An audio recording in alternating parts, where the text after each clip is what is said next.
95 ভারতীয় মৎস্যজীবীকে জেল থেকে ছেড়ে দিচ্ছে বাংলাদেশ, মামলাও তুলে নেওয়ার সিদ্ধান্ত নিল ঢাকা। ইডির মামলায় চার্জ গঠন পিছল, কাকু র শারীরিক অবস্থা দেখে পরবর্তী নির্দেশ দেবে কোর্ট।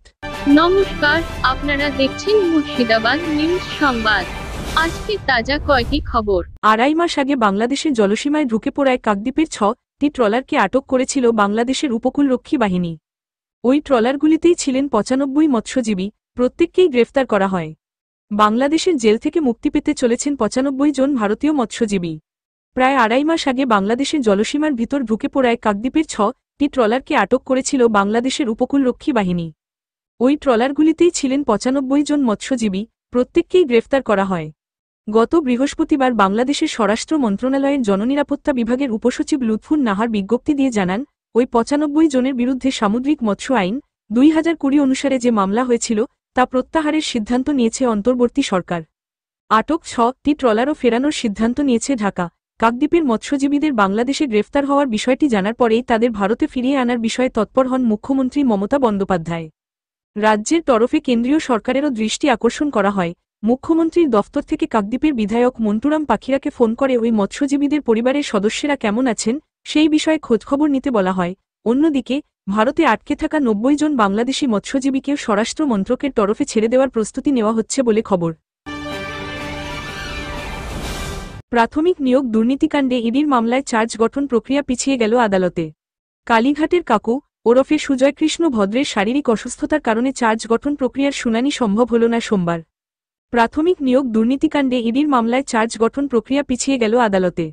কালীঘাটের কাকু ওরফে সুজয়কৃষ্ণ ভদ্রের শারীরিক অসুস্থতার কারণে চার্জ গঠন প্রক্রিয়ার শুনানি সম্ভব হল না সোমবার। বিচারক জানিয়েছেন, আগামী 2রা জানুয়ারি এই সংক্রান্ত পরবর্তী শুনানি হবে। সব ঠিক থাকলে এই মামলায় সেদিনই প্রয়োজনীয় নির্দেশ দেবে আদালত। তবে সুজয়কৃষ্ণের শারীরিক অবস্থার দিকে নজর রাখা হবে, তার মেডিকেল রিপোর্টের উপর ভিত্তি করে আদালত এ বিষয়ে পরবর্তী নির্দেশ দেবে বলে জানানো হয়েছে।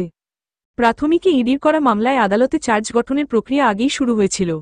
চার্জ গঠনের সময় অভিযুক্তদের আদালতে সশরীরে হাজির থাকতে হয়।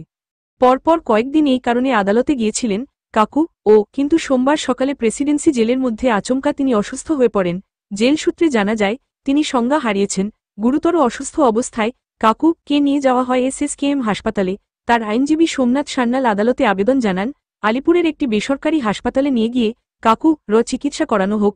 এই আবেদনে আপত্তি জানায়নি ইডি, তবে কাকু-র নিরাপত্তার বিষয়টি দেখতে হবে বলে জানায় কেন্দ্রীয় সংস্থা। কাকুকে বেসরকারি হাসপাতালে নিয়ে যাওয়া হবে বলেই সিদ্ধান্ত হয়।